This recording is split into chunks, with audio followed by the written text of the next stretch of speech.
Salut tout le monde, bienvenue dans cette nouvelle vidéo, j'espère que vous allez bien. Et on se retrouve aujourd'hui pour faire le point sur mes achats du mois d'avril. Et on commence tout de suite avec le tome 11 et 12 de Slam Dunk, une série de basket dont je vous ai déjà parlé. Une série dans cette collection qui sera en 18 tomes, puisque chaque tome comprend un tome et demi de l'ancienne édition. Chaque tome coûte 10,90 €. C'est un petit gain de place en plus, donc c'est parfait. Une série qui à l'époque figurait clairement dans mon top 5-10 manga. J'ai très hâte de la relire parce que ça fait quelques années honnêtement que je n'ai pas relu Slam Dunk et donc de vous en faire une review. Et on continue tout de suite avec Basket Full of Head de Joel et de Leomax. Joel qu'on connaît pour être le papa de Lock and Key. Leomax que je ne connaissais pas. Alors, c'est un comics, j'ai pas pu attendre pour le lire, très clairement. Aussitôt acheté, aussitôt lu. Mais du coup, vous aurez une review qui tombe le samedi 8 mai à 8 h avec le copain La Cave du Mills que je salue. Et j'espère que cette review vous plaira. Et on continue avec Deceased Up at World End, qui, je pensais, était la suite de Deceased. Pas du tout. En fait, c'est un crossover à l'instar de Deceased Unkillable. D'ailleurs, il y a une frise chronologique à la fin qui nous indique bien qu'en fin de compte, il y aura un 2. Voilà. Ici, alors, deux choses. Soit en termes de communication, Urban s'est loupé, soit je suis terriblement bête, mais ayant vu la vidéo de Max Faraday qui en parle, et qui disait que lui aussi pensait que c'était la suite, je pense plus qu'au final c'est une erreur de communication, surtout que derrière, il y a écrit « L'équation anti-vie a infecté plus d'1 milliard de personnes sur Terre ».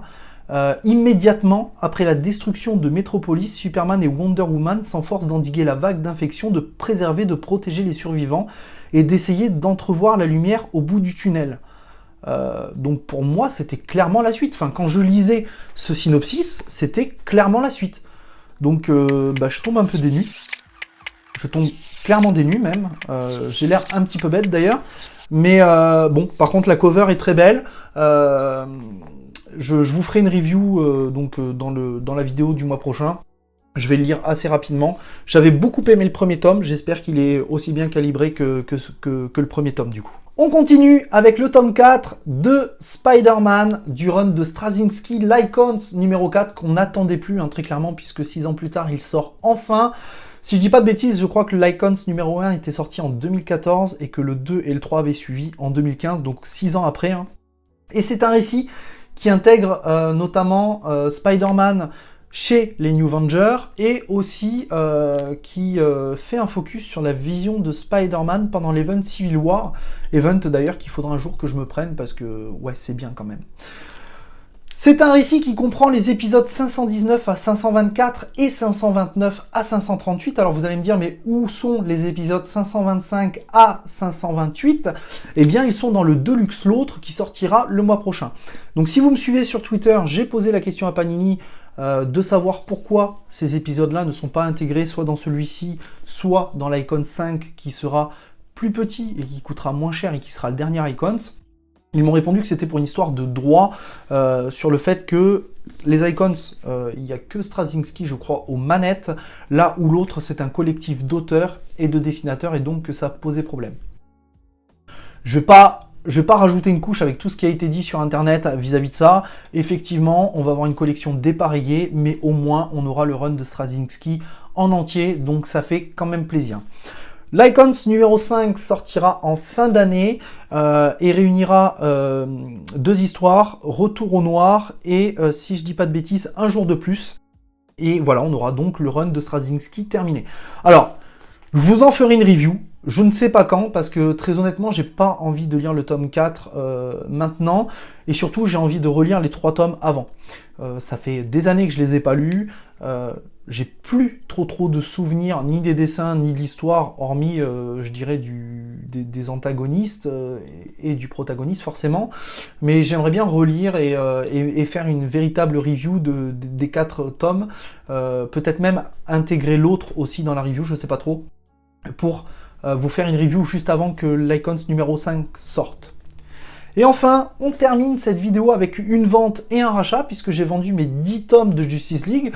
Je vous en avais parlé, hein, j'avais déjà revendu mes Batman et Robin pour racheter les intégrales. Et bien j'ai fait la même chose avec Justice League, que j'ai pas payé plus cher que ma revente. Donc ça c'est parfait en fait, c'est bien. Et donc, eh bien, je fais un énorme gain de place, encore une fois. C'est assez insane. Hein. Le gain de place que font les intégrales, c'est assez fou. Je suis assez content de prendre des intégrales. Par contre, j'avoue que je comprends pas trop la politique d'Urban sur les intégrales. Parce que vous avez des séries comme Justice League qui sont donc en 10 tomes, ils vous sortent des intégrales. Moi, je suis très content, hein, très honnêtement. Et puis, pour les nouveaux lecteurs, c'est super bien. Une intégrale, je crois qu'elle est à 29 € de Justice League, si je dis pas de bêtises. Enfin, c'est un peu moins de 30 €, donc c'est très très correct. C'est un gain de place énorme et c'est une économie énorme par rapport aux personnes qui, comme moi, avaient acheté les... J'allais dire les singles, mais oui, les tomes simples en hardcover. Et vous avez des séries comme Flash dans le New 52, vous avez des séries comme Batman du New 52, qui n'ont pas d'intégrale. Je comprends pas. J'avoue que je comprends pas. C'est des séries qui, selon moi, ont marché. Selon moi, hein, j'ai pas les chiffres, mais je pense qu'elles ont marché, qu'elles ont suffisamment marché pour être ressorties en intégrale. Et en plus, comme je vous dis, hein, c'est une économie pour les nouveaux lecteurs, c'est un gain de place pour nous, lecteurs plus assidus qui accumulons au fur et à mesure. Donc moi j'aimerais bien avoir des intégrales sur Batman New 52, sur Flash New 52. Je pense me lancer sur les Flash du DC Rebirth. Je sais pas trop ce que ça vaut honnêtement, n'hésitez pas à me dire en commentaire ce que ça vaut. J'aimerais bien avoir des avis, différents avis, parce qu'il y a quand même 10 ou 11 tomes, c'est énorme, donc je préfère me renseigner avant de m'y mettre. Voilà. Bon, eh bien on en a fini avec mes achats, hein. Je vous avais dit, c'était pas une énorme liste. N'hésitez pas à me dire en commentaire ce que vous avez acheté ce mois-ci, hein, et ce que vous pensez de mes achats, j'aime bien échanger avec vous là-dessus aussi. Je vous dis à très très vite pour une prochaine vidéo, prenez soin de vous, et n'oubliez pas, de grands comics impliquent de grandes lectures.